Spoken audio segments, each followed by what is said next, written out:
dear friends, welcome to Sapphire PSC. Sapphire P S സിയുടെ ഇന്നത്തെ ക്ലാസ്സിൽ നമ്മൾ ചർച്ച ചെയ്യാനായിട്ട് പോകുന്നത് ഇന്ത്യൻ കോൺസ്റ്റിറ്റ്യൂഷൻ അഥവാ ഇന്ത്യൻ ഭരണഘടന എന്ന ടോപ്പിക്കാണ്. പി എസ് സി എക്സാമുകളുടെ വളരെ ഇമ്പോർട്ടന്റ് ആയിട്ടുള്ള ഒരു ടോപ്പിക്കാണിത്. പി എസ് സിയുടെ ഏത് ക്വസ്റ്റ്യൻ പേപ്പർ നമ്മൾ പരിശോധിച്ചാലും, പ്രത്യേകിച്ച് കഴിഞ്ഞ പ്രിലിമിനറി എക്സാമുകളുടെ ഏത് ക്വസ്റ്റ്യൻ പേപ്പർ എടുത്ത് നോക്കിയാലും നമുക്ക് ഒരു ക്വസ്റ്റ്യൻ പേപ്പറിൽ തന്നെ ഒന്നിലധികം ക്വസ്റ്റ്യൻസ് ഭരണഘടനയിൽ നിന്ന് ചോദിച്ചതായിട്ട് കാണാൻ സാധിക്കും. അതുകൊണ്ട് തന്നെ അത്രയും ഇമ്പോർട്ടന്റ് ആയിട്ടുള്ള ഒരു ടോപ്പിക്കാണിത്. നമുക്ക് ഒരു ദിവസം കൊണ്ട് പെട്ടെന്ന് പഠിച്ചു തീർക്കാൻ പറ്റുന്ന ഒരു മേഖലയല്ല ഇത്. ഭരണഘടന എന്ന് പറയുന്നത് ഒരുപാട് പഠിക്കാനുള്ള വിശാലമായ ഒരു ടോപ്പിക്കാണ്. ഇത് പല ഡിവിഷനായിട്ടാണ് നമുക്ക് പഠിക്കേണ്ടത്. ഇതിൽ ചില ഭാഗങ്ങൾ പഠിക്കാൻ കുറച്ച് ബുദ്ധിമുട്ടുള്ള ഭാഗങ്ങളാണ്. അതുകൊണ്ട് നന്നായിട്ട് കോൺസെൻട്രേറ്റ് ചെയ്ത് കുറെ അധികം സമയം കണ്ടെത്തി പഠിച്ചെങ്കിൽ മാത്രമേ നമുക്ക് ഇതിൽ നിന്ന് മാർക്ക് സ്കോർ ചെയ്യാൻ പറ്റുകയുള്ളൂ.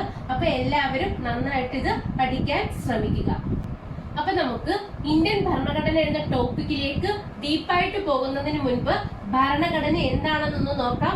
ഭരണഘടനയിൽ നിന്നും ജനറൽ ആയിട്ട് നമ്മൾ അറിഞ്ഞിരിക്കേണ്ട കുറച്ച് കാര്യങ്ങളുണ്ട്, അത് നമുക്കൊന്ന് ചർച്ച ചെയ്യാം. ഭരണഘടന എന്താണ്? ഭരണഘടന ഭരണഘടന എന്നാൽ ഒരു ജനാധിപത്യ രാജ്യത്തിന്റെ അടിസ്ഥാന നിയമ സംഹിതയാണ് ഭരണഘടന. എന്താണ് ഭരണഘടന? ഒരു ജനാധിപത്യ രാജ്യത്തിന്റെ അടിസ്ഥാന നിയമ സംഹിതയാണ് ഭരണഘടന എന്ന് പറയുന്നത്. ഭരണഘടനയെ നമുക്ക് പ്രധാനമായിട്ടും രണ്ടായിട്ട് തരംതിരിക്കാം. ഭരണഘടനയെ നമുക്ക് എത്രയായിട്ട് തരംതിരിക്കാം? രണ്ടായിട്ട് തരംതിരിക്കാം. ഭരണഘടനയെ നമുക്ക് പ്രധാനമായിട്ടും രണ്ടായിട്ട് തരംതിരിക്കാം. ഏതൊക്കെയാണ്? ലിഖിത ഭരണഘടനയെന്നും അലിഖിത ഭരണഘടനയെന്നും. ഏതൊക്കെയാണ്? ലിഖിത ഭരണഘടന, അലിഖിത ഭരണഘടന എന്നിങ്ങനെ നമുക്ക് ഭരണഘടനയെ രണ്ടായിട്ട് തരംതിരിക്കാം. അപ്പോൾ ലോക രാജ്യങ്ങളിൽ ലിഖിത ഭരണഘടനയും നിലവിലുണ്ട്, ചില രാജ്യങ്ങളിൽ അലിഖിത ഭരണഘടനയും നിലവിലുണ്ട്. നമ്മൾ പറഞ്ഞു ഭരണഘടനയെ രണ്ടായി തരംതിരിച്ചിരിക്കുന്നു: ലിഖിത ഭരണഘടന, അലിഖിത ഭരണഘടന. അപ്പോൾ ഏറ്റവും ബൃഹത്തായ ലിഖിത ഭരണഘടനയുള്ള രാജ്യം ഏതാണെന്ന് ചോദിച്ചാൽ ഇന്ത്യയാണ്. ഏതാണ്? ഏറ്റവും ബൃഹത്തായ ലിഖിത ഭരണഘടനയുള്ള രാജ്യമാണ് നമ്മുടെ ഇന്ത്യ. ഏതാണ്?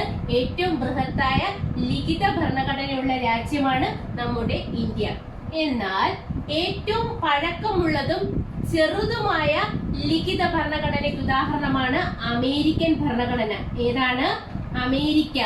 ഏറ്റവും ചെറുതും ഏറ്റവും പഴക്കമുള്ളതുമായ ലിഖിത ഭരണഘടനയ്ക്ക് ഉദാഹരണമാണ് അമേരിക്കൻ ഭരണഘടന. ഏറ്റവും ബൃഹത്തായ ലിഖിത ഭരണഘടനയുള്ള രാജ്യമാണ് ഇന്ത്യ. എന്നാൽ ഏറ്റവും ചെറുതും ഏറ്റവും പഴക്കമുള്ളതുമായ ലിഖിത ഭരണഘടനയ്ക്ക് ഉദാഹരണമാണ് അമേരിക്കൻ ഭരണഘടന. അപ്പോൾ അലിഖിത ഭരണഘടന നിലവിലുള്ള രാജ്യങ്ങൾ ഏതാണെന്ന് നിങ്ങൾക്കറിയാമോ? അലിഖിത ഭരണഘടന നിലവിലുള്ള രാജ്യങ്ങൾക്ക് ഉദാഹരണമാണ് ബ്രിട്ടൻ ആൻഡ് ഇസ്രയേൽ. ഏതൊക്കെയാണ്? ബ്രിട്ടനും ഇസ്രയേലുമാണ് അലിഖിത ഭരണഘടന നിലവിലുള്ള രാജ്യങ്ങൾ. ലിഖിത ഭരണഘടനയ്ക്ക് ഉദാഹരണങ്ങൾ നമ്മൾ പറഞ്ഞു. ഏറ്റവും ബൃഹത്തായ ലിഖിത ഭരണഘടനയുള്ള രാജ്യമാണ് ഇന്ത്യ. ഏറ്റവും പഴയതും ഏറ്റവും ചെറുതുമായ ലിഖിത ഭരണഘടനയുള്ള രാജ്യമാണ് അമേരിക്ക. എന്നാൽ അലിഖിത ഭരണഘടന നിലവിലുള്ള രാജ്യങ്ങളാണ് ബ്രിട്ടൻ, ഇസ്രയേൽ എന്നിവ. നമ്മൾ പറഞ്ഞു ഏറ്റവും ചെറുതും പഴക്കമുള്ളതുമായ ലിഖിത ഭരണഘടനയ്ക്ക് ഉദാഹരണമാണ് അമേരിക്ക എന്നുള്ള കാര്യം നമ്മൾ പറഞ്ഞു. അതുപോലെ തന്നെ അമേരിക്കയ്ക്ക് മറ്റൊരു പ്രത്യേകതയുണ്ട്. ഭരണഘടന ഉദയം ചെയ്ത രാജ്യമാണ് അമേരിക്ക. ഭരണഘടന ഉദയം ചെയ്ത രാജ്യമാണ് അമേരിക്ക. അമേരിക്കൻ ഭരണഘടന നിലവിൽ വന്ന വർഷമാണ് 1789. ഏത് വർഷമാണ് അമേരിക്കൻ ഭരണഘടന നിലവിൽ വന്നത്? 1789 അമേരിക്കൻ ഭരണഘടന നിലവിൽ വന്നത്. ഭരണഘടന എന്ന ആശയം ആദ്യമായി ഉടലെടുത്തത് അമേരിക്കയിലാണ്.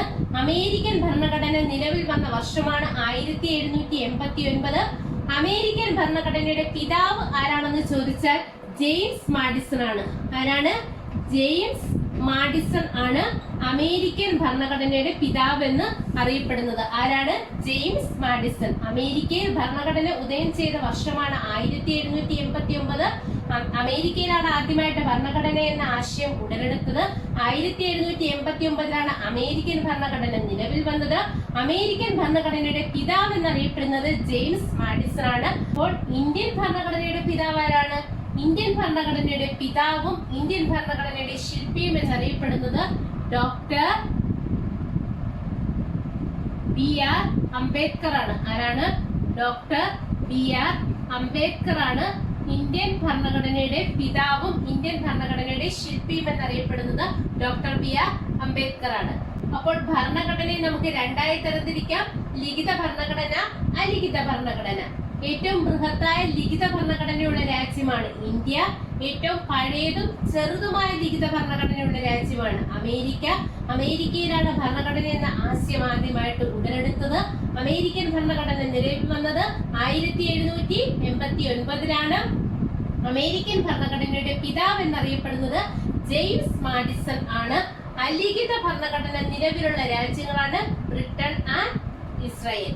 അടുത്തതായിട്ട് നമുക്ക് ഭരണഘടനയുടെ ജനറൽ ടോപ്പിക്സിൽ നിന്ന് PSC എക്സാമിന് ചോദിച്ചിട്ടുള്ള കുറച്ച് ക്വസ്റ്റ്യൻസ് ഉണ്ട്. അതിനെ കുറിച്ചൊന്ന് ചർച്ച ചെയ്യാം. അതിൽ ആദ്യത്തെ ക്വസ്റ്റ്യൻ ആണ്: ലോകത്തിലെ ഏറ്റവും വലിയ ജനാധിപത്യ രാജ്യം ഏതാണ്? നമുക്കറിയാം, നമ്മുടെ സ്വന്തം ഇന്ത്യയാണ് ലോകത്തിലെ ഏറ്റവും വലിയ ജനാധിപത്യ രാജ്യം. ഏതാണ്?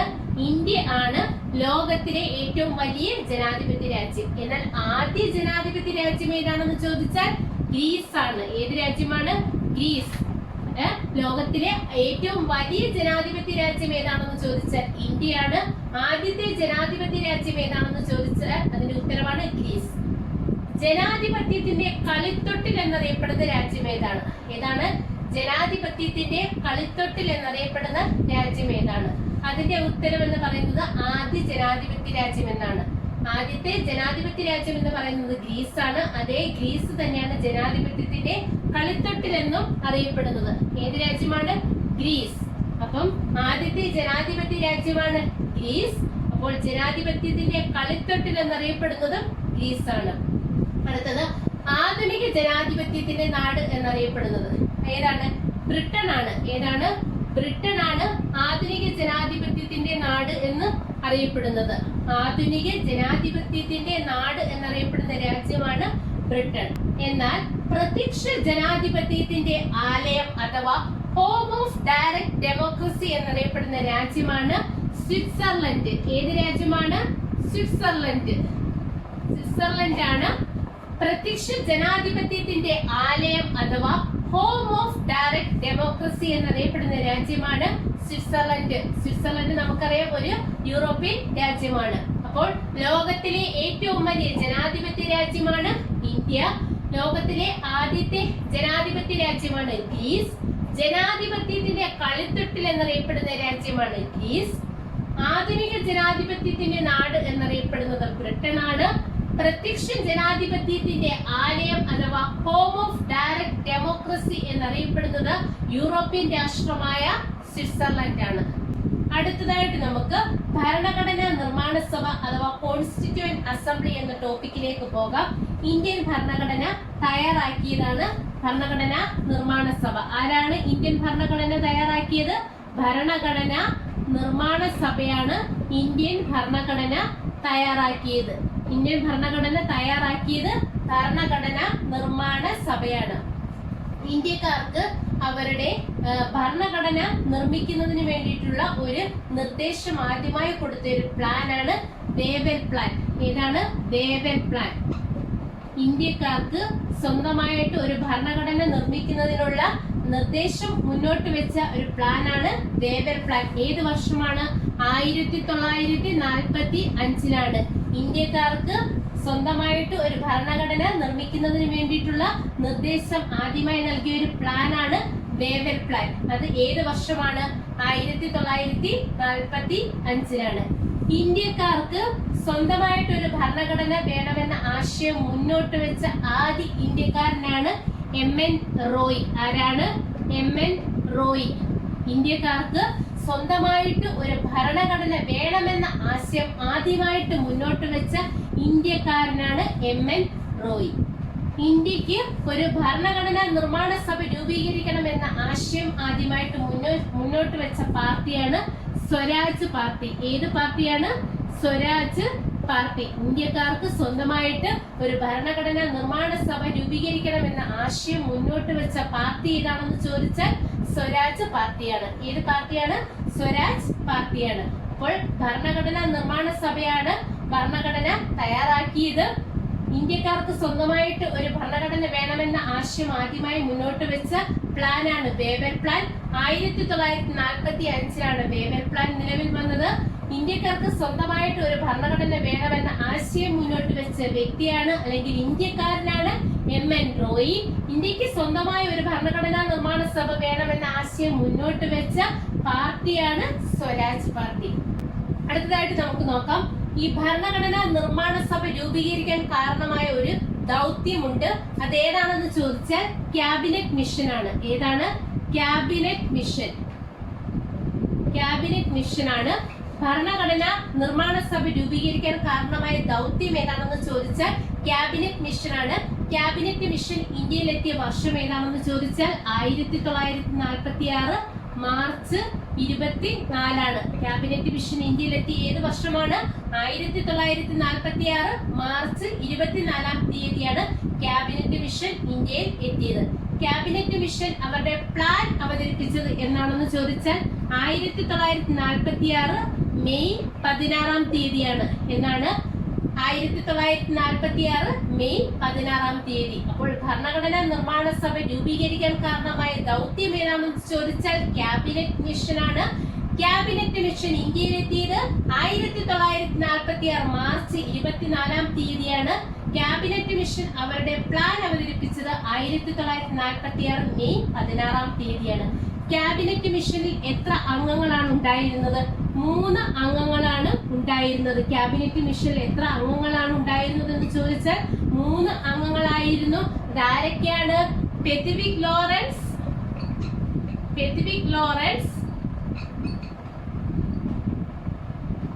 A.V. Alexander and Stafford Cripps. ആരൊക്കെയാണ്? ക്യാബിനറ്റ് മിഷൻ ഇന്ത്യയിൽ എത്തിയ വർഷം 1946 മാർച്ച് 24 ക്യാബിനറ്റ് മിഷൻ അവരുടെ പ്ലാൻ അവതരിപ്പിച്ചത് 1946 മെയ് 16 ക്യാബിനറ്റ് മിഷനിൽ 3 അംഗങ്ങളാണ് ഉണ്ടായിരുന്നത്. Pethick Lawrence, A.V. Alexander and Stafford Cripps. അതിൽ ക്യാബിനറ്റ് മിഷന്റെ ചെയർമാൻ ആരാണെന്ന് ചോദിച്ചാൽ അത് പെഥിവിക് ലോറൻസ് ആയിരുന്നു. ആരാണ്? പെഥിവിക് ലോറൻസ് ആയിരുന്നു ക്യാബിനറ്റ് മിഷന്റെ ചെയർമാൻ എന്ന് പറയുന്നത്. ക്യാബിനറ്റ് മിഷനിൽ 3 അംഗങ്ങളാണ് ഉണ്ടായിരുന്നത്. Pethick Lawrence, A.V. Alexander and Stafford Cripps. അതിൽ പെഥിവിക് ലോറൻസ് ആയിരുന്നു ക്യാബിനറ്റ് മിഷന്റെ ചെയർമാൻ എന്ന് പറയുന്നത്. ക്യാബിനറ്റ് മിഷൻ ഇന്ത്യയിലെത്തിയത് എന്നാണ്? 1946 മാർച്ച് 24. ആരാണ് ക്യാബിനറ്റ് മിഷനെ ഇന്ത്യയിലേക്ക് അയച്ചത്? ആരായിരുന്നു? ബ്രിട്ടീഷ് പ്രധാനമന്ത്രിയായിരുന്ന, ആ സമയത്ത് ബ്രിട്ടനിലെ പ്രധാനമന്ത്രിയായിരുന്ന ക്ലെമന്റ് ആറ്റ്ലിയാണ് ക്യാബിനറ്റ് മിഷനെ ഇന്ത്യയിലേക്ക് അയച്ചത്. ആരാണ്? ക്യാബിനറ്റ് മിഷനെ ഇന്ത്യയിലേക്ക് അയച്ചത് ബ്രിട്ടീഷ് പ്രധാനമന്ത്രിയായിരുന്ന ക്ലെമന്റ് ആറ്റ്ലിയാണ്. അതുപോലെ മറ്റൊരു പ്രാധാന്യം ക്ലെമന്റ് ആറ്റ്ലിക്കുണ്ട്. അതായത് ഇന്ത്യക്ക് സ്വാതന്ത്ര്യം ലഭിക്കുന്ന സമയത്ത് ബ്രിട്ടീഷ് പ്രധാനമന്ത്രിയായിരുന്നു ക്ലെമന്റ് ആറ്റ്ലി. എന്താണ്? ഇന്ത്യക്ക് സ്വാതന്ത്ര്യം ലഭിക്കുന്ന സമയത്ത് ബ്രിട്ടീഷ് പ്രധാനമന്ത്രി ആരായിരുന്നു എന്ന് ചോദിച്ചാൽ ക്ലെമന്റ് ആറ്റ്ലിയാണ്. അതുപോലെ ഇന്ത്യക്ക് സ്വാതന്ത്ര്യം ലഭിച്ച സമയത്ത് ബ്രിട്ടനിൽ അധികാരത്തിലിരുന്നത് ഏത് പാർട്ടിയാണെന്ന് ചോദിച്ചാൽ ലേബർ പാർട്ടി ആയിരുന്നു. ഏത് പാർട്ടിയാണ്? Labour party. ഇന്ത്യക്ക് സ്വാതന്ത്ര്യം ലഭിച്ച സമയത്ത് ബ്രിട്ടനിൽ അധികാരത്തിലിരുന്നത് ഏത് പാർട്ടിയാണെന്ന് ചോദിച്ചാൽ അതിന്റെ ഉത്തരമാണ് ലേബർ പാർട്ടി. ഭരണഘടനാ നിർമ്മാണ സഭ രൂപീകരിക്കാൻ കാരണമായ ദൗത്യമാണ് ക്യാബിനറ്റ് മിഷൻ. ക്യാബിനറ്റ് മിഷൻ ഇന്ത്യയിലെത്തിയത് 1946 മാർച്ച് 24 ക്യാബിനറ്റ് മിഷൻ അവരുടെ പ്ലാൻ അവതരിപ്പിച്ചത് 1946 മെയ് 16 ക്യാബിനറ്റ് മിഷനിൽ 3 അംഗങ്ങളാണ് ഉണ്ടായിരുന്നത്.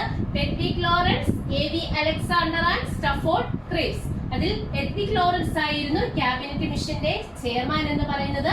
ക്യാബിനറ്റ് മിഷനെ ഇന്ത്യയിലേക്ക് അയച്ച ബ്രിട്ടീഷ് പ്രധാനമന്ത്രിയാണ് ക്ലെമന്റ് ആറ്റ്ലി. ഇന്ത്യക്ക് സ്വാതന്ത്ര്യം ലഭിക്കുന്ന സമയത്ത് ബ്രിട്ടൻ ഭരിച്ചിരുന്നത് ഏത് പ്രധാനമന്ത്രിയാണെന്ന് ചോദിച്ചാൽ ക്ലെമന്റ് ആറ്റ്ലിയാണ് അതിന്റെ ഉത്തരം.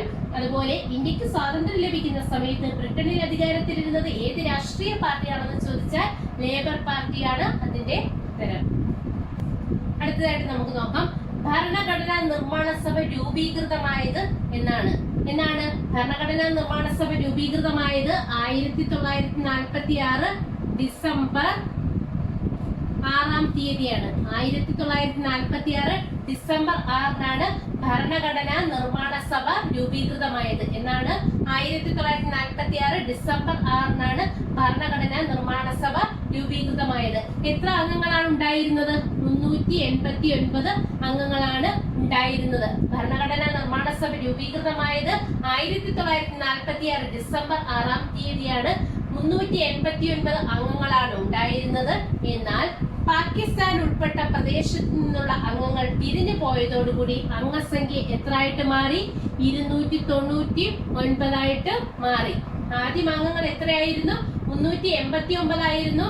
എന്നാൽ പാകിസ്ഥാൻ ഉൾപ്പെട്ട പ്രദേശത്ത് നിന്നുള്ള അംഗങ്ങൾ പിരിഞ്ഞു പോയതോടുകൂടി ഭരണഘടനാ നിർമ്മാണ സഭയിലെ അംഗങ്ങളുടെ എണ്ണം എന്ന് പറയുന്നത് 299 ആയി. ഭരണഘടനയിൽ ഒപ്പുവെച്ചത് എത്ര അംഗങ്ങളാണെന്ന് ചോദിച്ചാൽ 284 പേരാണ്. ഭരണഘടനയിൽ ഒപ്പുവെച്ചത് എത്ര പേരാണെന്ന് ചോദിച്ചാൽ 284 ആണ്. ഭരണഘടനാ നിർമ്മാണ സഭയിൽ നാട്ടുരാജ്യങ്ങളിൽ നിന്നുള്ള എത്ര പേരുണ്ടായിരുന്നു എന്ന് ചോദിച്ചാൽ 93 പേരാണ്. അപ്പോൾ ഭരണഘടനാ നിർമ്മാണ സഭയിൽ നാട്ടുരാജ്യങ്ങളിൽ നിന്നുള്ള 93 പേരാണ്. എന്നാൽ വനിതകൾ എത്രയായിരുന്നു? 17 വനിതകളാണ് ഭരണഘടനാ നിർമ്മാണ സഭയിൽ ഉണ്ടായിരുന്നത്. അതിൽ 3 പേർ മലയാളികളായിരുന്നു. 17 പേരിൽ 3 പേർ മലയാളികളായിരുന്നു. 3 മലയാളി വനിതകളാണ് ഉണ്ടായിരുന്നത്. ആരൊക്കെയാണ്? അമ്മു സ്വാമിനാഥൻ,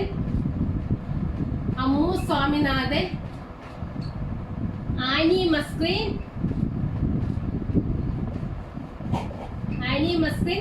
ദാക്ഷായണി വേലായുധൻ. ആരൊക്കെയാണ് മലയാളി വനിതകൾ? അമ്മു സ്വാമിനാഥൻ, ആനി മസ്ക്രീൻ ആൻഡ് ദാക്ഷായണി വേലായുധൻ. ഭരണഘടനാ നിർമ്മാണ സഭയിൽ 17 വനിതകളാണ് ഉണ്ടായിരുന്നത്. 17 വനിതകളിൽ 3 പേർ മലയാളികളായിരുന്നു. അവരാരൊക്കെയാണെന്ന് ചോദിച്ചാൽ അമ്മു സ്വാമിനാഥൻ, ആനി മസ്ക്രീൻ ആൻഡ് ദാക്ഷായണി വേലായുധൻ. ദാക്ഷായണി വേലായുധന് മറ്റൊരു പ്രത്യേകതയുണ്ട്. ഇന്ത്യയിൽ ആദ്യമായി പ്രീ ഡിഗ്രി പാസ്സായ SC/ST വനിതയാണ് ദാക്ഷായണി വേലായുധൻ. ഇന്ത്യയിൽ പ്രീ ഡിഗ്രി പാസ്സായ ആദ്യത്തെ SC/ST വനിതയാണ് ദാക്ഷായണി വേലായുധൻ. അപ്പോൾ ഭരണഘടനാ നിർമ്മാണ സഭയിൽ എത്ര പേരാണ് ഉണ്ടായിരുന്നത്? 389 അംഗങ്ങളാണ് ഉണ്ടായിരുന്നത്. പാകിസ്ഥാൻ ഉൾപ്പെട്ട പ്രദേശത്ത് നിന്നുള്ള അംഗങ്ങൾ പിരിഞ്ഞു പോയതോടുകൂടി അംഗസംഖ്യ 299 ആയി. ഭരണഘടനയിൽ ഒപ്പുവെച്ചത് എത്ര പേരാണെന്ന് ചോദിച്ചാൽ 284 ആണ്. ഭരണഘടനാ നിർമ്മാണ സഭയിൽ നാട്ടുരാജ്യങ്ങളിൽ നിന്നുള്ള എത്ര പേരുണ്ടായിരുന്നു എന്ന് ചോദിച്ചാൽ 93 ആണ് ആൻസർ. എത്ര വനിതകൾ ഉണ്ടായിരുന്നു എന്ന് ചോദിച്ചാൽ 17 വനിതകളാണ് ഉണ്ടായിരുന്നത്. ഇതിൽ 3 പേർ മലയാളികളായിരുന്നു. അമ്മു സ്വാമിനാഥൻ, ആനി മസ്ക്രീൻ ആൻഡ് ദാക്ഷായണി വേലായുധൻ. ദാക്ഷായണി വേലായുധന്റെ പ്രത്യേകതയാണ് ഇന്ത്യയിൽ പ്രീ ഡിഗ്രി പാസ്സായ ആദ്യ SC/ST വനിതയാണ് ദാക്ഷായണി വേലായുധൻ. അടുത്തതായിട്ട് നമുക്ക് ഭരണഘടനാ നിർമ്മാണ സഭയിൽ എത്ര മലയാളികൾ ഉണ്ടായിരുന്നു എന്ന് നോക്കാം. എത്ര മലയാളികൾ ഉണ്ടായിരുന്നു? 17 മലയാളികൾ ഉണ്ടായിരുന്നു. ഭരണഘടനാ നിർമ്മാണ സഭയിൽ 17 മലയാളികൾ ഉണ്ടായിരുന്നു. തിരുവിതാംകൂറിനെ പ്രതിനിധീകരിച്ച് 6 പേരാണ് ഉണ്ടായിരുന്നത്. മദ്രാസ് സംസ്ഥാനത്തിന്റെ ഭാഗമായിരുന്ന മലബാറിനെ പ്രതിനിധീകരിച്ച് 9 പേരുണ്ടായിരുന്നു. മദ്രാസ് സംസ്ഥാനത്തിന്റെ ഭാഗമായിരുന്ന മലബാറിനെ പ്രതിനിധീകരിച്ച് എത്ര പേരാണ് ഉണ്ടായിരുന്നത്? 9 പേര്. കൊച്ചിയെ പ്രതിനിധീകരിച്ച് ഒരാൾ ഉണ്ടായിരുന്നു. തിരുവിതാംകൂറിൽ നിന്ന് 6 പേര്, മലബാറിൽ നിന്നും 9, കൊച്ചിയെ പ്രതിനിധീകരിച്ച് ഒരാള്. അപ്പോൾ ടോട്ടൽ എത്രയായി? ഇത് 16 ആയിട്ടുള്ളൂ. നമ്മൾ ഇവിടെ പറഞ്ഞു ടോട്ടൽ മലയാളികൾ 17 പേരുണ്ടായിരുന്നു. അപ്പോൾ ഒരാൾ ആരാണ്? അതായത് ജോൺ മത്തായി ആയിരുന്നു 17ാമത്തെ ആള്. ജോൺ മത്തായി പ്രതിനിധീകരിച്ചത് യുണൈറ്റഡ് പ്രൊവിൻസിനെ പ്രതിനിധീകരിച്ച് ജോൺ മത്തായി ഉണ്ടായിരുന്നു. അങ്ങനെ ടോട്ടൽ എത്ര പേരായി? ടോട്ടൽ 17 പേരായി. ഭരണഘടനാ നിർമ്മാണ സഭയിൽ 17 മലയാളികളാണ് ഉണ്ടായിരുന്നത്. തിരുവിതാംകൂറിനെ പ്രതിനിധീകരിച്ച് 6 പേര്, മലബാറിനെ പ്രതിനിധീകരിച്ച് 9 പേര്, കൊച്ചിയെ പ്രതിനിധീകരിച്ച് ഒരാളും, യുണൈറ്റഡ് പ്രൊവിൻസിനെ പ്രതിനിധീകരിച്ച് ജോൺ മത്തായി. അങ്ങനെ ടോട്ടൽ 17 പേര്. 17 പേരാണ് ഭരണഘടനാ നിർമ്മാണ സഭയിൽ ഉണ്ടായിരുന്നത്. 17 മലയാളികൾ. കൊച്ചിയെ പ്രതിനിധീകരിച്ച് ഒരാളാണ് ഉണ്ടായിരുന്നത് എന്ന് നമ്മൾ പറഞ്ഞു. ആ ഒരാളാണ് പനമ്പള്ളി ഗോവിന്ദമേനോൻ. ആരാണ്? പനമ്പള്ളി ഗോവിന്ദമേനോനാണ് കൊച്ചിയെ പ്രതിനിധീകരിച്ച് ഭരണഘടനാ നിർമ്മാണ സഭയിൽ ഉണ്ടായിരുന്നത്. അപ്പോൾ ഭരണഘടനാ നിർമ്മാണ സഭയിൽ ടോട്ടൽ 17 മലയാളികളാണ് ഉണ്ടായിരുന്നത്. തിരുവിതാംകൂറിനെ പ്രതിനിധീകരിച്ച് 6 പേര്, മദ്രാസ് സംസ്ഥാനത്തിന്റെ ഭാഗമായിരുന്ന മലബാറിനെ പ്രതിനിധീകരിച്ച് 9 പേര്, കൊച്ചിയെ പ്രതിനിധീകരിച്ച് ഒരാള്, യുണൈറ്റഡ് പ്രൊവിൻസിനെ പ്രതിനിധീകരിച്ച് ഒരു മലയാളിയാണ് ഉണ്ടായിരുന്നത്. അതെന്ന് പറയുന്നത് ജോൺ മത്തായി. അടുത്തതായിട്ട് നമുക്ക് ഭരണഘടനാ നിർമ്മാണ സഭയുടെ ആദ്യ സമ്മേളനം നടന്നത് എപ്പോഴാണെന്ന് നോക്കാം. ഭരണഘടനാ നിർമ്മാണ സഭയുടെ ആദ്യ സമ്മേളനം നടന്നത് 1946 ഡിസംബർ 9-ാം തീയതിയാണ്. എന്നാണ് ഭരണഘടനാ നിർമ്മാണ സഭയുടെ ആദ്യ സമ്മേളനം നടന്നത് 1946 ഡിസംബർ 9-നാണ്. ആകെ എത്ര പ്രതിനിധികളാണ് ഈ സമ്മേളനത്തിൽ ഉണ്ടായിരുന്നത് എന്ന് ചോദിച്ചാൽ 207 പേരാണ്. എത്ര പേരാണ്? 207 പേരായിരുന്നു ഭരണഘടനാ നിർമ്മാണ സഭയുടെ ആദ്യ സമ്മേളനത്തിൽ ഉണ്ടായിരുന്നത്. അതിൽ 9 പേർ വനിതകളായിരുന്നു. 9 പേർ വനിതകളായിരുന്നു. ഭരണഘടനാ നിർമ്മാണ സഭയുടെ ആദ്യ സമ്മേളനം നടന്നത് 1946 ഡിസംബർ 9-ാം തീയതിയാണ്. ഭരണഘടനാ നിർമ്മാണ സഭയുടെ ആദ്യ സമ്മേളനത്തിൽ 207 പ്രതിനിധികളാണ് ഉണ്ടായിരുന്നത്. അതിൽ 9 പേർ വനിതകളായിരുന്നു. ഈ സമ്മേളനം നടന്നത് എവിടെ വെച്ചാണെന്ന് ചോദിച്ചാൽ പാർലമെന്റിലെ സെൻട്രൽ ഹാളിൽ വെച്ചിട്ടാണ് ഭരണഘടനാ നിർമ്മാണ സഭയുടെ ആദ്യ സമ്മേളനം നടന്നത്. ഇവിടെ വെച്ചിട്ടാണ് പാർലമെന്റിലെ സെൻട്രൽ ഹാളിൽ വെച്ചിട്ടാണ് ഭരണഘടനാ നിർമ്മാണ സഭയുടെ ആദ്യത്തെ സമ്മേളനം നടന്നത്. അവസാനിച്ചത് എന്നാണെന്ന് ചോദിച്ചാൽ 1946 ഡിസംബർ 23 എന്നാണ് ഭരണഘടനാ നിർമ്മാണ സഭയുടെ ആദ്യ സമ്മേളനം ആരംഭിച്ചത്. 46 ഡിസംബർ 9-നാണെങ്കിൽ ഇത് അവസാനിച്ചത് 46 ഡിസംബർ 23-നായിരുന്നു. ഇതിന്റെ താൽക്കാലിക അധ്യക്ഷൻ ആരായിരുന്നു? ഭരണഘടനാ നിർമ്മാണ സഭയുടെ താൽക്കാലിക അധ്യക്ഷൻ എന്ന് പറയുന്നത് ഡോക്ടർ സച്ചിദാനന്ദ സിൻഹയാണ്. ആരാണ്? ഡോക്ടർ സച്ചിദാനന്ദ സിൻഹ എന്ന് പറയുന്ന വ്യക്തിയായിരുന്നു ഇതിന്റെ താൽക്കാലിക അധ്യക്ഷൻ. ഭരണഘടനാ നിർമ്മാണ സഭയുടെ താൽക്കാലിക അധ്യക്ഷൻ എന്ന് പറയുന്നത് ഡോക്ടർ സച്ചിദാനന്ദ സിൻഹ ആയിരുന്നു. ഇദ്ദേഹത്തെ തെരഞ്ഞെടുത്തത് 1946 ഡിസംബർ 9-ാം തീയതി ആയിരുന്നു. എന്നാൽ ഭരണഘടനാ നിർമ്മാണ സഭയുടെ സ്ഥിര അധ്യക്ഷൻ എന്ന് പറയുന്നത് ഡോക്ടർ രാജേന്ദ്ര പ്രസാദ് ആയിരുന്നു. ആരാണ്? ഡോക്ടർ രാജേന്ദ്ര പ്രസാദ്. അദ്ദേഹത്തിന്റെ പ്രത്യേകത എന്താണ്?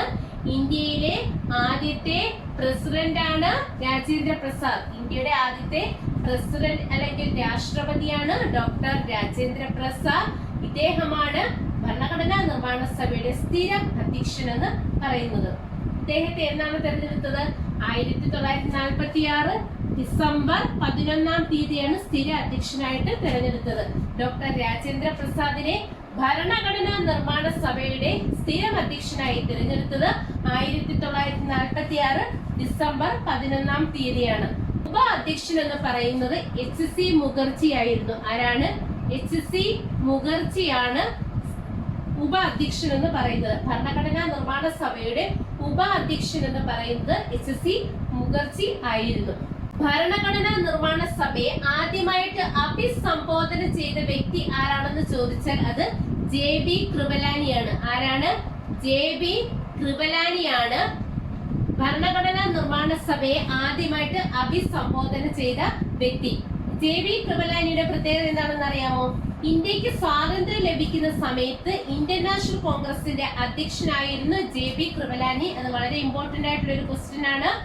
ഇന്ത്യക്ക് സ്വാതന്ത്ര്യം ലഭിക്കുന്ന സമയത്ത് ഇന്ത്യൻ നാഷണൽ കോൺഗ്രസിന്റെ അധ്യക്ഷൻ ആരായിരുന്നു എന്നൊരു ചോദ്യം വന്നാൽ അതിന്റെ ആൻസർ ആണ് JB കൃപലാനി. അതേ JB കൃപലാനി തന്നെയാണ് ഭരണഘടനാ നിർമ്മാണ സഭയെ ആദ്യം അഭിസംബോധന ചെയ്ത വ്യക്തിയും.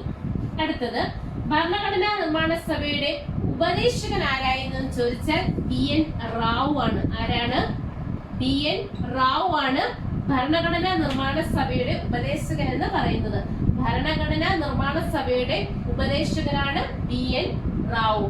അപ്പോൾ ഭരണഘടനാ നിർമ്മാണ സഭയുടെ ആദ്യ സമ്മേളനം നടന്നത് 1946 ഡിസംബർ 9-ാം തീയതിയാണ്. ആകെ പ്രതിനിധികൾ എന്ന് പറയുന്നത് 207 പേരാണ്. അതിൽ 9 വനിതകളായിരുന്നു. അവസാനിച്ചത് എന്ന് പറയുന്നത് ആദ്യ സമ്മേളനം അവസാനിച്ചത് 1946 ഡിസംബർ 23 ഇതിന്റെ താൽക്കാലിക അധ്യക്ഷനായിട്ട് തെരഞ്ഞെടുത്തത് ഡോക്ടർ സച്ചിദാനന്ദ സിൻഹയായിരുന്നു. ഇതിന്റെ സ്ഥിര അധ്യക്ഷൻ എന്ന് പറയുന്നത് ഡോക്ടർ രാജേന്ദ്ര പ്രസാദ് ആയിരുന്നു. അദ്ദേഹത്തെ തെരഞ്ഞെടുത്തത് 1946 ഡിസംബർ 11 സച്ചിദാനന്ദ സിൻഹയെ താൽക്കാലിക അധ്യക്ഷനായിട്ട് തെരഞ്ഞെടുത്തത് 1946 ഡിസംബർ 9 ഇതിന്റെ ഉപാധ്യക്ഷൻ എന്ന് പറയുന്നത് HC മുഖർജി ആയിരുന്നു. ആരാണ്? HC മുഖർജി ആയിരുന്നു ഭരണഘടനാ നിർമ്മാണ സഭയുടെ ഉപാധ്യക്ഷൻ എന്ന് പറയുന്നത്. ഇതിൽ ഭരണഘടനാ നിർമ്മാണ സഭയെ ആദ്യമായിട്ട് അഭിസംബോധന ചെയ്ത വ്യക്തിയാണ് JB കൃപലാനി. JB കൃപലാനിയുടെ പ്രത്യേകത നമുക്കറിയാം. ഇന്ത്യക്ക് സ്വാതന്ത്ര്യം ലഭിക്കുന്ന സമയത്ത് ഇന്ത്യൻ നാഷണൽ കോൺഗ്രസിന്റെ അധ്യക്ഷനായിരുന്ന വ്യക്തിയാണ് JB കൃപലാനി. ഭരണഘടനാ നിർമ്മാണ സഭയുടെ ഉപദേശകനായിരുന്ന വ്യക്തിയാണ് PN റാവു. അടുത്തതായിട്ട് നമുക്ക് ഭരണഘടനാ നിർമ്മാണ സഭ ദേശീയ പതാക, ദേശീയ ഗാനം, ദേശീയ ഗീതം എന്നിവയെ അംഗീകരിച്ചത് ഏത് ദിവസമാണെന്ന് നോക്കാം. ഭരണഘടനാ നിർമ്മാണ സഭ ദേശീയ പതാകയെ അംഗീകരിച്ചത് 1947 ജൂലൈ 22 എന്നാണ്. 1947 ജൂലൈ 22 ഭരണഘടനാ നിർമ്മാണ സഭ ദേശീയ പതാകയെ അംഗീകരിച്ചത്. എന്നാൽ ദേശീയ ഗാനത്തെയും ദേശീയ ഗീതത്തെയും അംഗീകരിച്ചത് ഒരേ ദിവസം തന്നെയാണ്. ഭരണഘടനാ നിർമ്മാണ സഭ ദേശീയ ഗാനത്തെയും ദേശീയ ഗീതത്തെയും അംഗീകരിച്ചത് ഒരേ ദിവസമാണ്. അതെന്ന് പറയുന്നത് 1950 ജനുവരി 24 ഏത് വർഷമാണ്? ഏത് ദിവസമാണ്? ഭരണഘടനാ നിർമ്മാണ സഭ ദേശീയ ഗാനത്തെയും ദേശീയ ഗീതത്തെയും അംഗീകരിച്ച ദിവസമാണ് 1950 ജനുവരി 24. ഓക്കെ, ഭരണഘടനാ നിർമ്മാണ സഭ ദേശീയ ഗാനത്തെയും ദേശീയ ഗീതത്തെയും അംഗീകരിച്ചത് 1950 ജനുവരി 24 ഭരണഘടനാ നിർമ്മാണ സഭയുടെ അവസാന സമ്മേളനം നടന്നത് എന്നാണെന്ന് ചോദിച്ചാൽ സെയിം ദിവസമാണ്. 1950 ജനുവരി 24 തന്നെയാണ്. അതായത് ദേശീയ ഗാനത്തെയും ദേശീയ ഗീതത്തെയും അംഗീകരിച്ച അതേ ദിവസം തന്നെയാണ് ഭരണഘടനാ നിർമ്മാണ സഭയുടെ അവസാന സമ്മേളനവും നടന്നത്. അടുത്തതായിട്ട് നമുക്ക് ഡ്രാഫ്റ്റിംഗ് കമ്മിറ്റിയെ കുറിച്ച് നോക്കാം. ഭരണഘടനാ നിർമ്മാണ സഭയിലെ ഏറ്റവും പ്രധാനപ്പെട്ട കമ്മിറ്റിയാണ് ഡ്രാഫ്റ്റിംഗ് കമ്മിറ്റി. എന്താണ്? ഭരണഘടനാ നിർമ്മാണ സഭയിലെ ഏറ്റവും പ്രധാനപ്പെട്ട കമ്മിറ്റിയാണ് ഡ്രാഫ്റ്റിംഗ് കമ്മിറ്റി. ഇത് എന്നാണ് രൂപീകരിക്കപ്പെട്ടത്? 1947 ഓഗസ്റ്റ് 29 ഡ്രാഫ്റ്റിംഗ് കമ്മിറ്റി രൂപീകരിക്കപ്പെട്ടത്. എന്നാണ്? 1947 ഓഗസ്റ്റ് 29 ഡ്രാഫ്റ്റിംഗ് കമ്മിറ്റി രൂപീകരിക്കപ്പെട്ടത്. എന്തിനു വേണ്ടിയിട്ടാണ് ഈ ഡ്രാഫ്റ്റിംഗ് കമ്മിറ്റി രൂപീകരിച്ചത്? ഭരണഘടനാ നിർമ്മാണ സഭയുടെ കരട് രൂപം സമർപ്പിക്കുന്നതിന് വേണ്ടിയിട്ടാണ് ഡ്രാഫ്റ്റിംഗ് കമ്മിറ്റി രൂപീകരിച്ചത്. എന്നാണ് രൂപീകരിച്ചത്? 1947 ഓഗസ്റ്റ് 29 ഡ്രാഫ്റ്റിംഗ് കമ്മിറ്റിയുടെ ഉദ്ദേശം എന്താണ്? ഭരണഘടനാ നിർമ്മാണ സഭയുടെ കരട് രൂപം സമർപ്പിക്കുന്നതിന് വേണ്ടിയിട്ടാണ് ഡ്രാഫ്റ്റിംഗ് കമ്മിറ്റി രൂപീകരിച്ചത്. 1947 ഓഗസ്റ്റ് 29 ഡ്രാഫ്റ്റിംഗ് കമ്മിറ്റി രൂപീകരിച്ചത്. ഡ്രാഫ്റ്റിംഗ് കമ്മിറ്റിയിൽ ചെയർമാൻ ഉൾപ്പെടെ 7 പേരാണ് ഉണ്ടായിരുന്നത്. ആരായിരുന്നു ചെയർമാൻ? Doctor BR Ambedkar. ആരാണ്? ഡോക്ടർ BR അംബേദ്കർ ആയിരുന്നു chairman.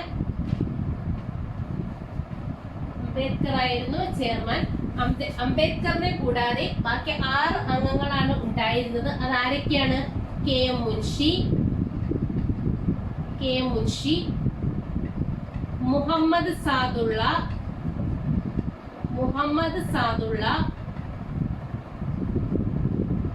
Alladi Krishnaswami Iyer,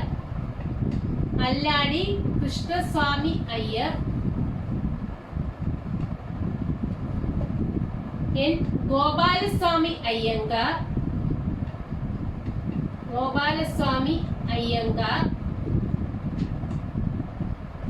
DP Keithan